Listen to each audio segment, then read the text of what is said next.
Não há dois Espíritos Santos. O mesmo Espírito Santo que guiou Simeão a Cristo tem te dirigido aqui. Agora um fundo clama a outro. Deve haver um eco que responda a este clamor.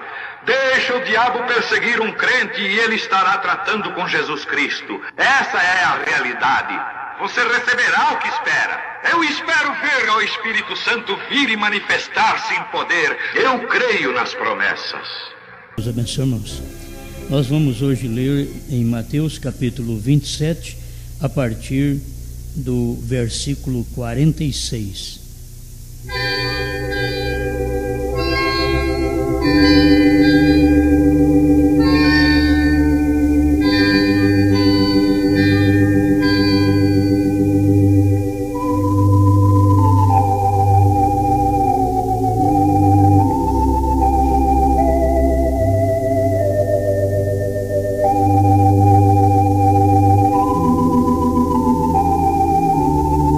E perto da hora nona, exclamou Jesus em alta voz, dizendo: Eli, Eli, lama sabactane, isto é, Deus meu, por que me desamparaste?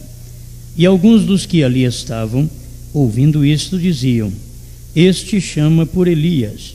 E logo um deles, correndo, tomou uma esponja e embebeu-a em vinagre e, pondo-a numa cana, dava-lhe de beber. E os outros, porém, diziam: Deixa, vejamos se Elias vem livrá-lo. E Jesus, clamando outra vez com grande voz, rendeu o espírito. E eis que o véu do templo se rasgou em dois, de alto a baixo, e tremeu a terra, e fenderam-se as pedras. E abriram-se os sepulcros, e muitos corpos de santos que dormiam foram ressuscitados. E saindo dos sepulcros depois da ressurreição dele, entraram na cidade santa e apareceram a muitos.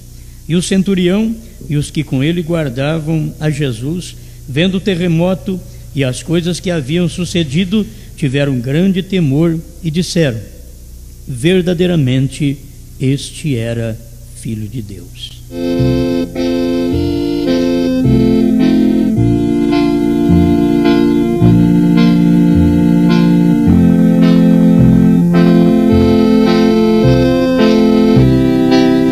Bondoso Pai Celestial, estamos aqui suplicando misericórdia, graça que somente encontramos em Ti.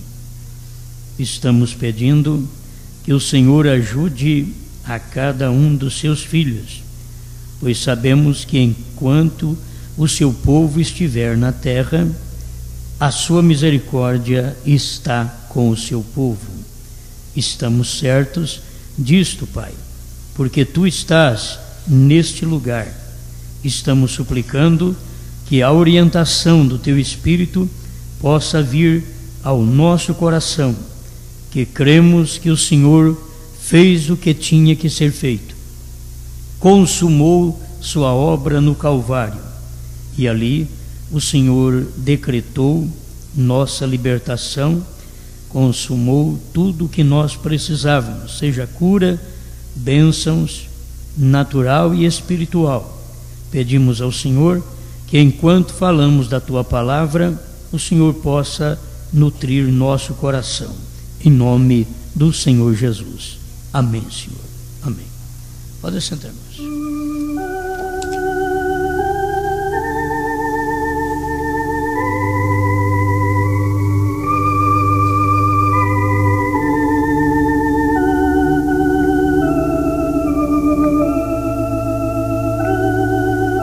Nós vamos ler mais uma parte desta mensagem. Apocalipse capítulo 4, terceira parte. Eu parei neste parágrafo 116, onde nós tiramos uma mensagem, a voz do trono. Hoje vamos falar um pouquinho apenas num trovão que estremece o diabo. Sempre tem algo que estremece o diabo. Então o profeta mostra que há apenas um trovão que pode estremecer o diabo. O parágrafo 116, vamos voltar a esta leitura. Ele diz: agora a voz do trono, observe neste trono. Diante do trono havia 7 estrelas, a voz das estrelas, vozes. Veja você, havia mais em Apocalipse 4 aqui, ou 5, descobrimos. E do trono saíam relâmpagos e trovões e vozes, não uma voz, vozes, plural. O que era isto? Deus falando à igreja, refletindo a si mesmo através dos 7 Espíritos. Eu quero posicionar aqui juntamente com os irmãos para vocês verem. O irmão Branham diz que capítulo 4 de Apocalipse são acontecimentos depois do arrebatamento, nessa mensagem. Por quê? Porque essa mensagem foi pregada antes dos selos, em 61. Então o capítulo 4, sendo acontecimentos depois do arrebatamento, e estas 7 lâmpadas ardendo, que são as 7 lâmpadas das 7 eras da igreja, sendo que após o arrebatamento elas já não estarão em ação na terra, certo? Então são coisas simbólicas. Tudo que você lê no Apocalipse, você vai ver que é simbólico. Você tem que acompanhar aquilo simbolicamente. Tem hora que a gente aprende com as pessoas. Desde quando você lê que ele está no trono, se você pensar num trono literal, você só crê que Jesus tem que ficar sentado, e ficou sentado 2 milênios, né? 2000 anos ele ficou parado num lugar só, não pôde fazer mais nada. Agora aquilo é simbólico, é uma forma simbólica que a Bíblia mostra. Se ele estava intercedendo no trono, não quer dizer que ele fica numa cadeira, que hoje trono para nós é uma cadeira melhor aí, para melhor esclarecer, aquilo ali é um trono, mas é uma posição. Aquele é o lugar onde ele permaneceu, quer dizer, naquela obra dele. Isso não quer dizer que ele precisou ficar sentado no lugar 2000 anos, sem levantar, de castigo, mas isso não. Porque tem gente que pensa na infantilidade. Eles pensam, eles não veem que o Apocalipse é um símbolo. E é assim que o irmão Branham mostra que muitos tratam com Deus como alguém que está sentado num trono lá no céu. Ele diz, e ele está aqui dentro de você. Porque a pessoa pode tratar com Deus assim, só está sentado lá, ele teve que ficar lá intercedendo, e é um trono, é um lugar que ele não pode sair dali. A questão é que é uma posição, é um ministério, e ele teve aquele ministério e durante 2 milênios exerceu esse ministério. Então eu quero fazer claro para os irmãos, porque essas mensagens são antes dos selos, e se você lê elas do jeito que elas estão aqui mesmo, vocês vão ver que choca com o próprio selo, com a abertura dos selos. Mas o próprio irmão Branham, depois que teve a revelação dos selos, diz que teve que corrigir muita coisa que tinha pregado antes. Então a gente tem que acompanhar isso. Se não acompanha, você fica perdido, você vai ficar perdido mesmo. E muita gente fica perdida por causa disso, que eles não conseguem acompanhar a revelação dos selos. Não acompanhou, você fica para trás. Então, tendo esse espaço de tempo aqui, a gente vê outras coisas acontecendo. Como você vê as 7 lâmpadas, você vê coisas de juízo também acontecendo. Que as 7 lâmpadas, se nota que é os 7 Espíritos de Deus enviados em toda a terra. Quem são esses 7 Espíritos de Deus? Paulo, Irineu, Martim, Columba, Lutero, Wesley e Branham. Então são 7 Espíritos de Deus. O irmão Branham vem e esclarece para nós aqui. Ele esclarece que é a manifestação do mesmo Espírito Santo em 7 homens, 7 mensageiros. É bom a gente ter uma luz para isso. Agora o outro lado, e do trono saiu relâmpagos e trovões e vozes, não uma voz, vozes, plural. O que era isto? Deus falando à igreja. Agora, esse daqui, se você toma a própria mensagem do profeta, esta mesmo, você vai ver que vozes, relâmpagos, trovões, não é misericórdia. Aí já não é misericórdia, é julgamento. Mas ao mesmo tempo que ele fala à igreja dele, ele julga a outra. Ele fala a dois povos ao mesmo tempo. Aquele que tem ouvido, ouça o que o Espírito diz às igrejas. Não a uma igreja só, às igrejas. Como às igrejas? É porque a igreja dele e a igreja falsa. O Espírito fala às igrejas. É duas igrejas ao mesmo tempo que o Espírito está falando. Enquanto ele fala com uma, ele consola, com a outra, ele julga e castiga. É isso que acontece. E do trono saíram relâmpagos e trovões e vozes. Não uma voz, vozes, plural. O que era isto? Deus falando à igreja, refletindo a si mesmo através dos 7 espíritos. Então vocês têm que notar que isso daqui está dentro das 7 eras da igreja, porque os 7 espíritos são os 7 mensageiros. Quando um verdadeiro ungido de Deus fala, é a voz de Deus. Então, quando um falso fala, é a voz, certo? Quando um verdadeiro fala, é a voz de Deus. E se não é verdadeiro, então é outra voz. Rejeitá-la é remover o castiçal, que era a era da igreja, que era considerada um castiçal. E quando rejeitava o mensageiro, Deus falou: eu vou mover o seu castiçal. Eu paro de falar com você e vou falar na outra era. E é o que Deus faz. Quando você não pode parar para ouvir a voz de Deus, Deus para de falar com você e vai falar com outra pessoa. Ele deixa de falar comigo, deixa de falar com você. É só resistir o Espírito. Você resistiu ao Espírito, ele passa a falar com outra pessoa. Você vê a condição de Saul. Saul teve até profecia, mas chegou a um certo ponto que Saul não podia ouvir a voz de Deus. Saul não conseguia ouvir a voz de Deus. Ele não dava conta de captar a voz de Deus. Que voz que Saul ia ouvir? Você viu que quando ele não ouviu a voz de Deus, ele foi ouvir a voz da pitonisa, ele foi ouvir a voz da médium, ele foi ouvir a voz espírita.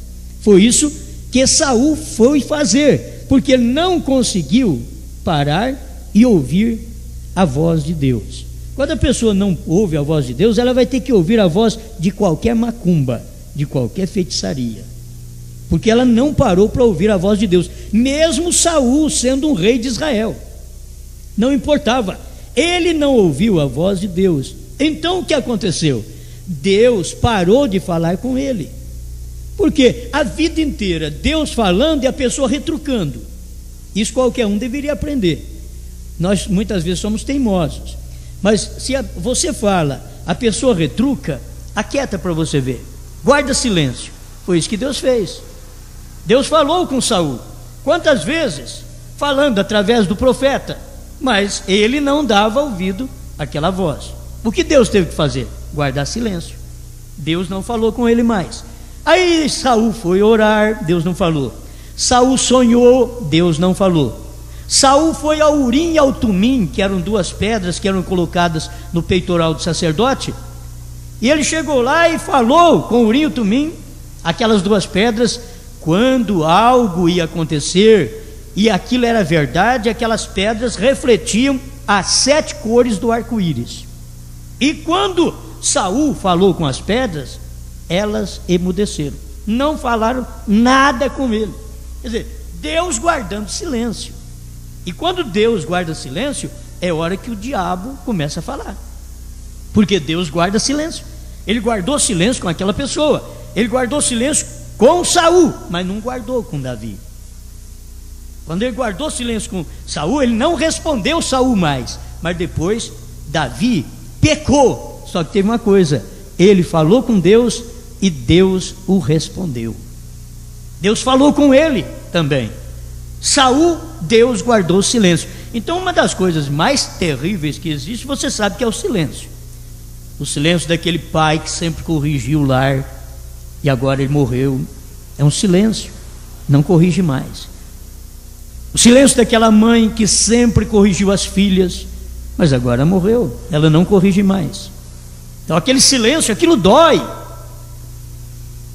para aquela pessoa, porque não tem aquela pessoa. Mas se eu tivesse minha mãe aqui, se eu tivesse meu pai, quer dizer, quando teve, não deu valor. Agora que não tem, se eu tivesse. Era isso que estava acontecendo com Saul. Ele buscou a Deus, Deus não falou mais com ele, Deus guardou silêncio com ele.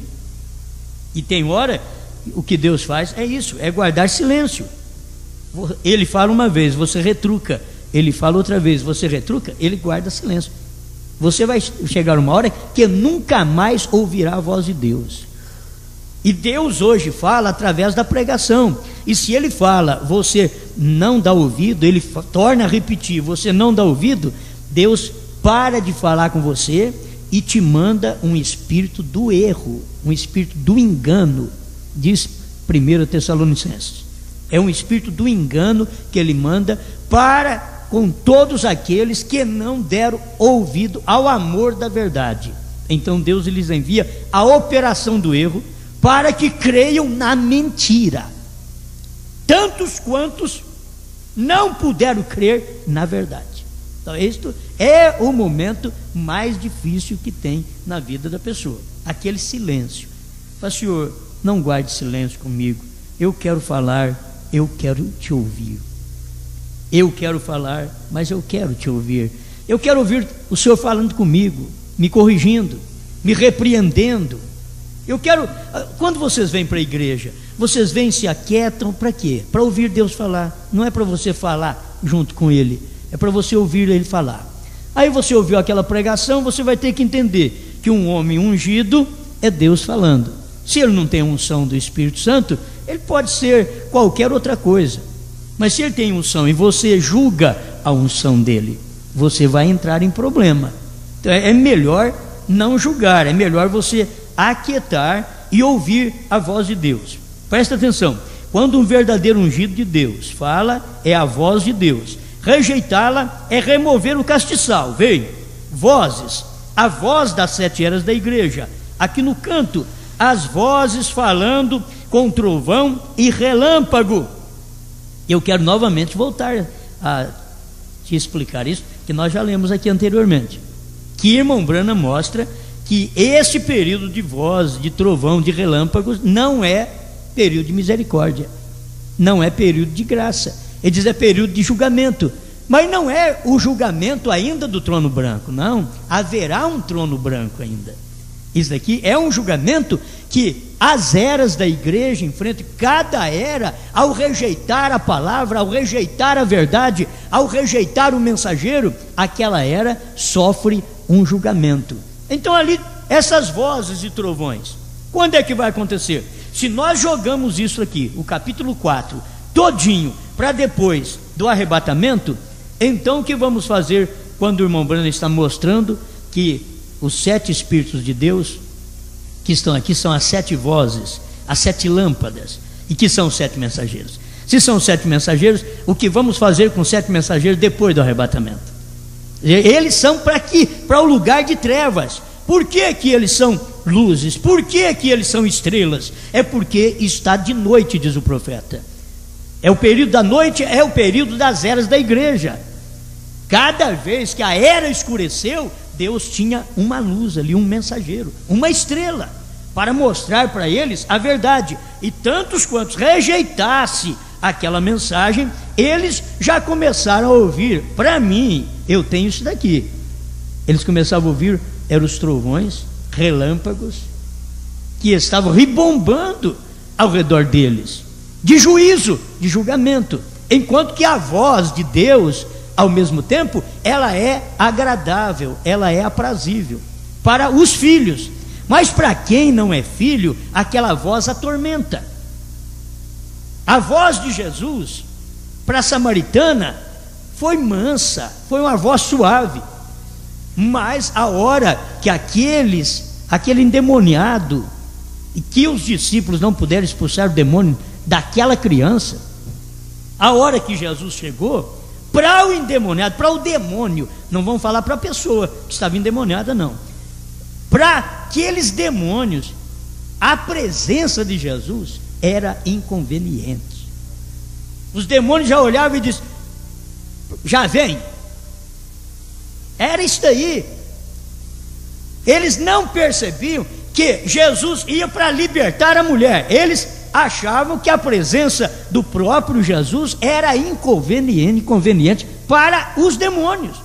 A presença da palavra, a presença do Espírito, a presença da mensagem correta é inconveniente para quem não tem o Espírito. Sofre uma pressão de castigo, de julgamento sobre si. Mas que privilégio é ao mesmo tempo aquela mesma voz que falou e suavizou as ondas bravias do mar.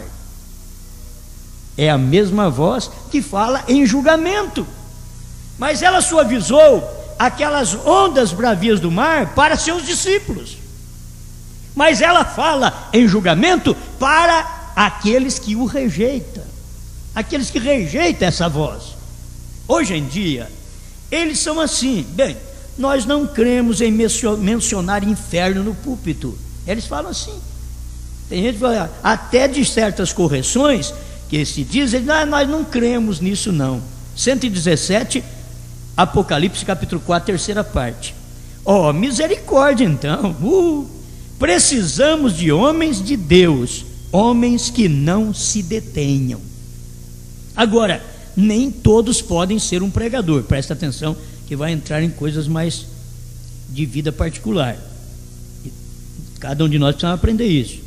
Nem todos podem ser um pregador, mas você tem uma voz. E se você não pode pregar ao povo um sermão, se você é um pregador, você é chamado ao púlpito para pregar. Se você não é, você ainda é um pregador, mas viva um sermão para o povo. Viva, não pregue, viva um sermão, porque pregar um sermão é mais fácil do que viver. Pregar um sermão é mais fácil do que viver.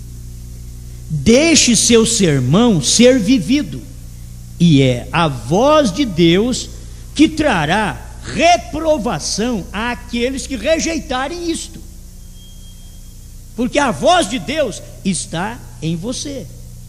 Você pode falar para uma pessoa: você é um pregador, você é um homem, é um pregador.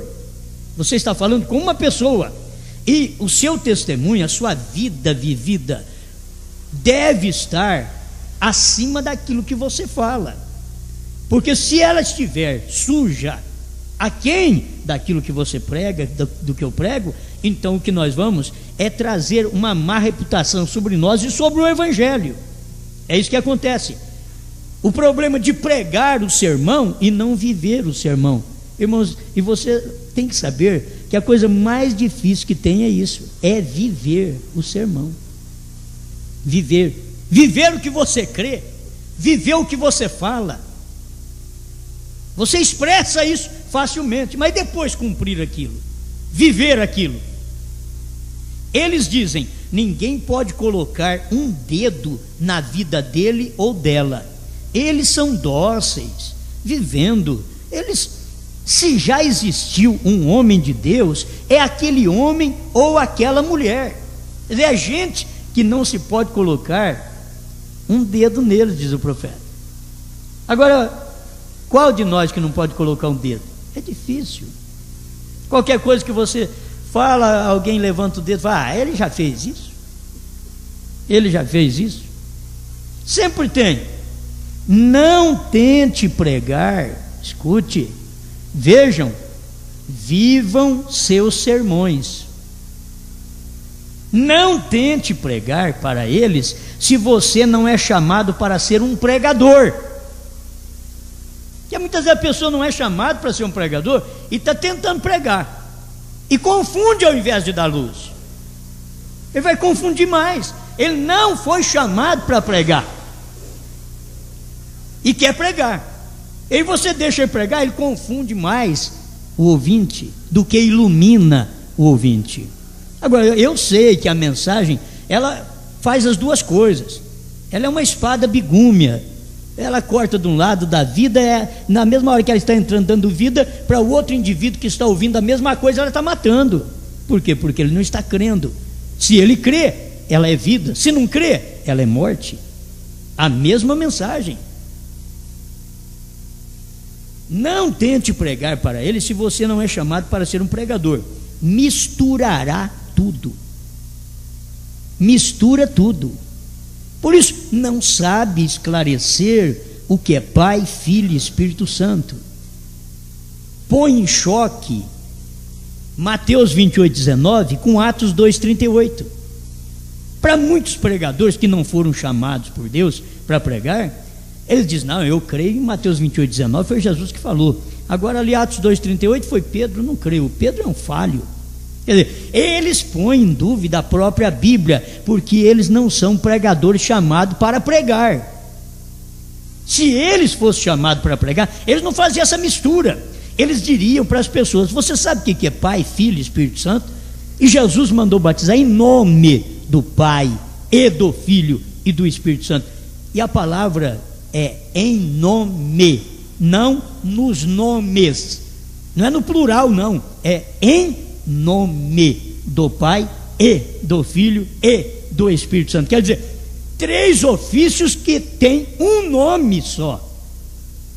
Agora, se não for um pregador que foi chamado para pregar, mistura tudo e faz Santíssima Trindade, como o Papa São Damaso fez, deu para a igreja dele, para a igreja católica, lá no ano 300, e até hoje os crentes pentecostais estão tudo comendo a mesma coisa. Falta o quê? Falta ter um pregador chamado para não misturar as coisas. De qualquer modo, eles misturam e desordenará, e você deixará as pessoas confusas. E você sabe de uma coisa? Quando nós começamos a pregar a mensagem do profeta, mostrando o batismo em nome do Senhor Jesus Cristo, o que eles diziam? Esse povo veio para confundir. Eles diziam para nós: esses daí vieram para confundir. Vocês viram? Nós já estamos batizados falando Pai, Filho e Espírito Santo, agora eles chegam aí e confundem o povo tudo, fala que é em nome de Jesus Cristo.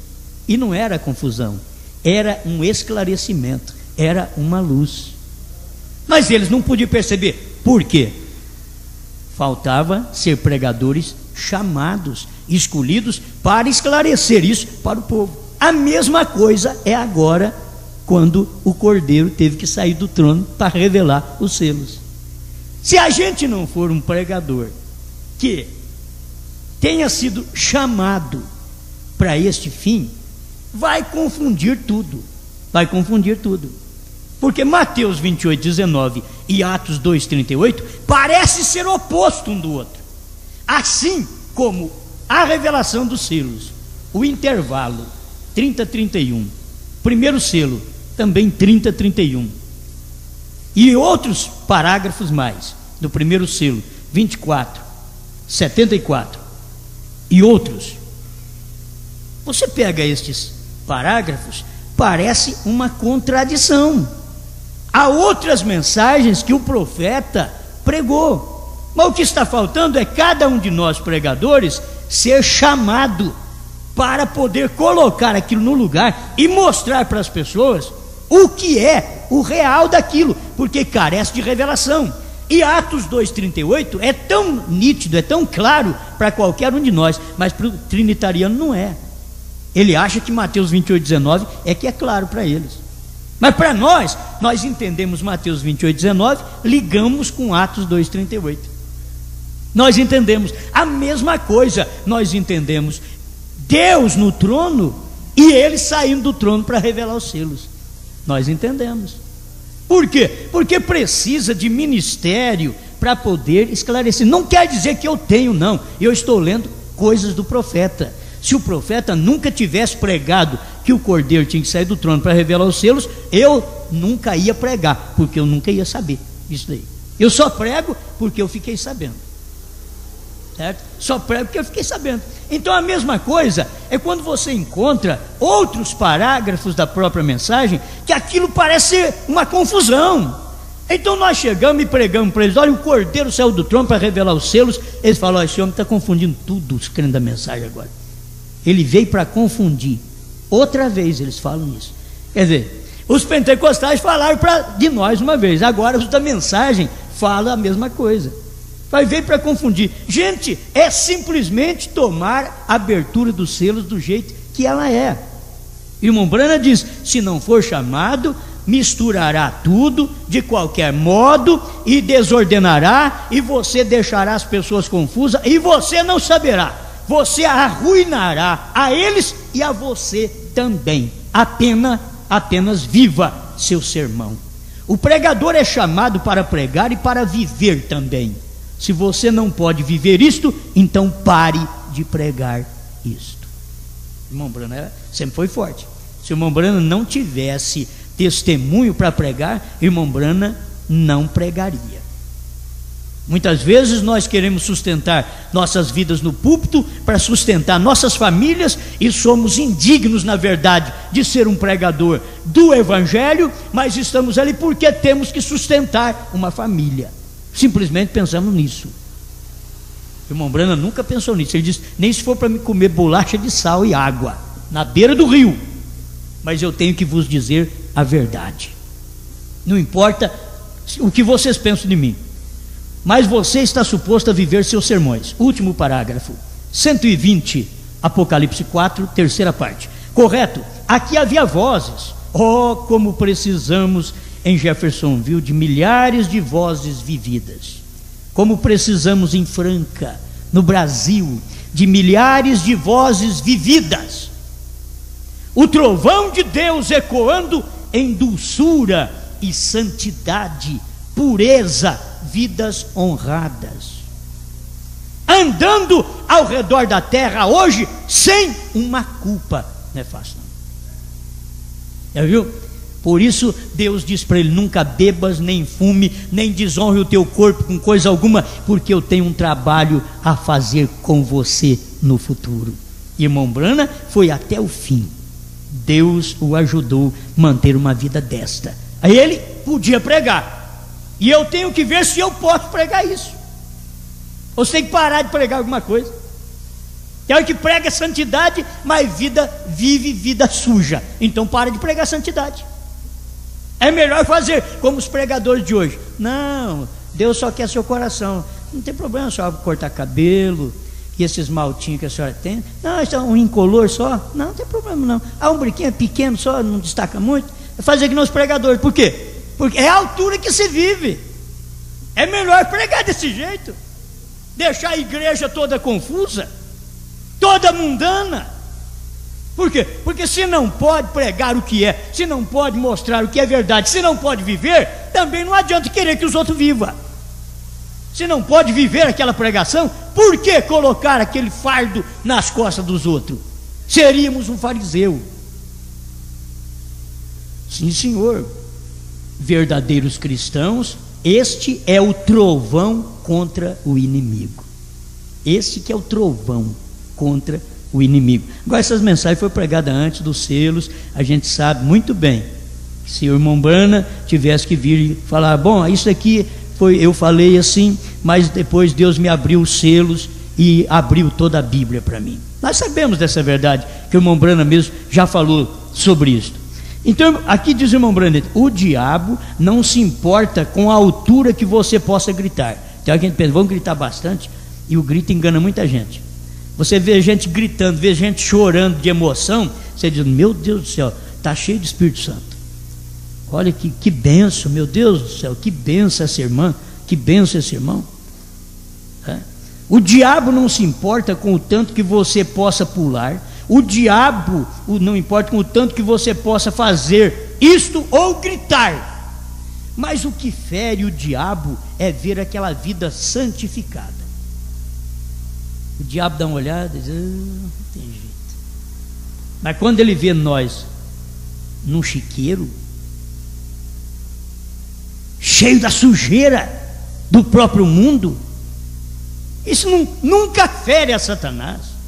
Você quer ver o diabo sair ferido de perto de você? A hora que ele dá uma olhada, a sua vida foi santificada, A irmã não corta cabelo mais, não usa essa roupa mundana, não passa mais esse esmalte, não usa esse salto alto escandaloso.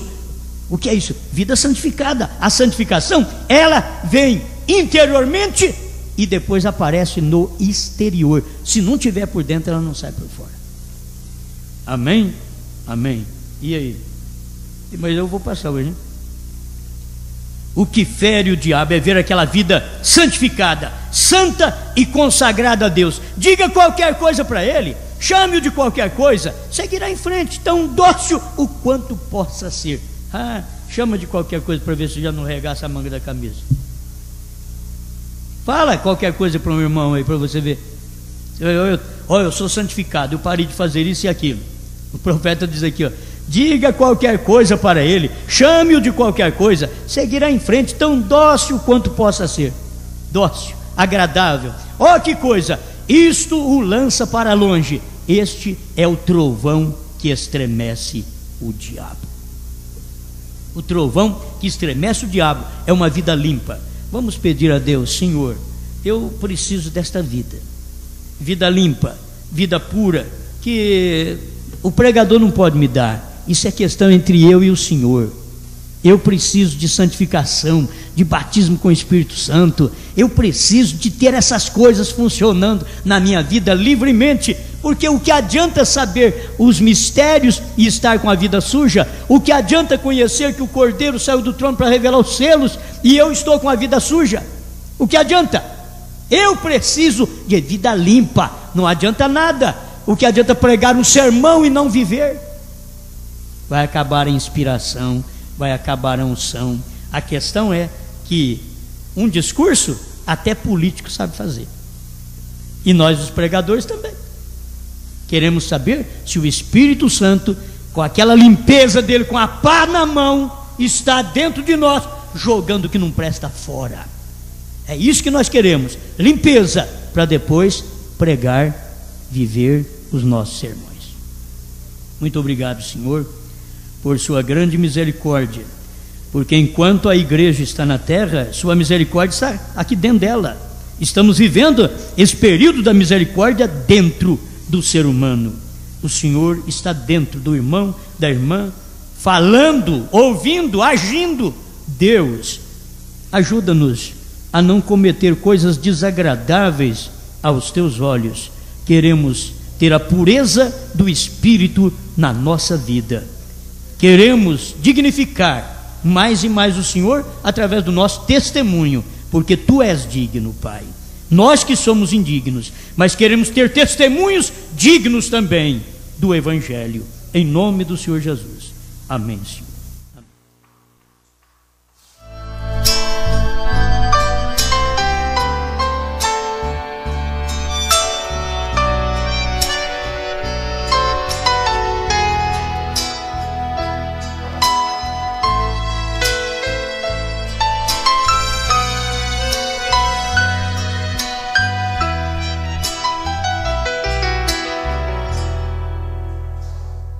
Nesta vida, quando sou tentado, eu clamo ao Senhor,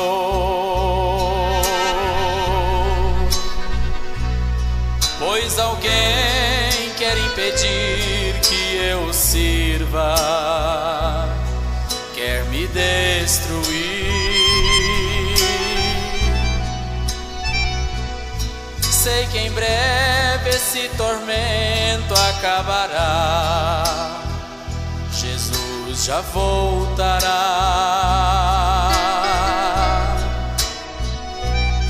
e em seus braços eu quero me entregar para descansar, descansar.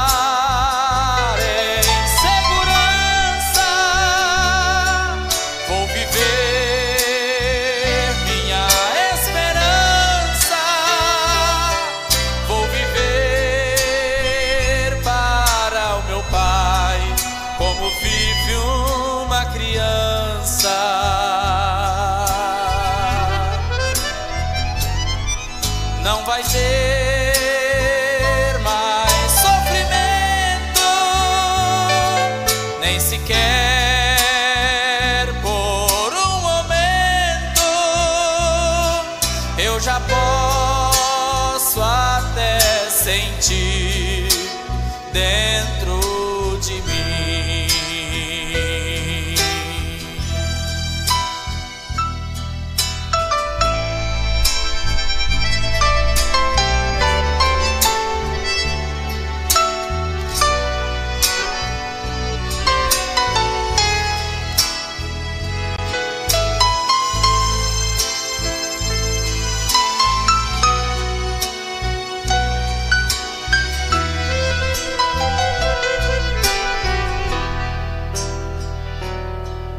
Vale a pena recusarmos este mundo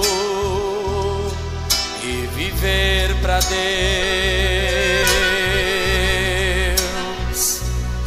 deixar tudo aquilo que nos contamina e servir a Deus.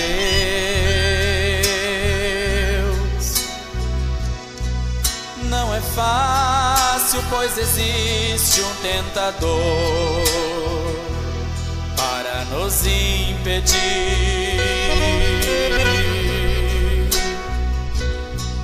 colocando coisas vãs deste mundo para nos iludir. Clame a Deus com sua voz, Ele ouve o seu clamor. Mais um ponto pra você: já vencestes o tentador. Não se canse de clamar, Jesus vai te ajudar